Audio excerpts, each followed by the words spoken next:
Après, peut-être que ce qu'elle dit, c'est logique dans le sens où on va pas se mentir que quand tu vis avec une personne, c'est là que tu commences à la connaître. Exactement. Parce qu'avant ça, tu la connais à un certain degré, mais tu la connais pas à un degré, la connaître totalement. Par exemple, dans la Bible, on parle de connaître sa femme et son homme, c'est coucher avec, voilà, on se connaît, tu l'as vu nu, vous vous êtes vus, donc voilà.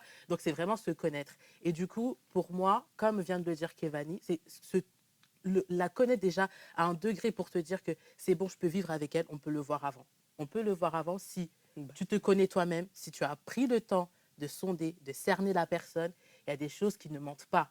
Quand tu vis avec une personne, il y a des choses qui ne manquent pas. Quand tu fréquentes la personne tout le temps, il y a des choses qui ne manquent pas. Il y a des habitudes que tu vas voir, il y a des choses, des caractères que tu vas voir. C'est pour ça que, en tant que chrétien, tu parles de fréquentation. C'est à ce moment-là, pendant les fiançailles, qu'il faut parler de vrais sujets, qu'il faut parler des vraies choses, qu'il faut parler de l'argent, de la vision, où on va. Tu as 3 enfants, 4 enfants, tu veux voyager, t'aimes pas, et si ça ne le fait pas, tu pars. Mais au moins, tu n'as pas souscrit, tu n'as pas mis des meubles avec une autre personne pour qu'à la fin, ça ne marche pas, par exemple. Tout ça, c'est que de la théorie.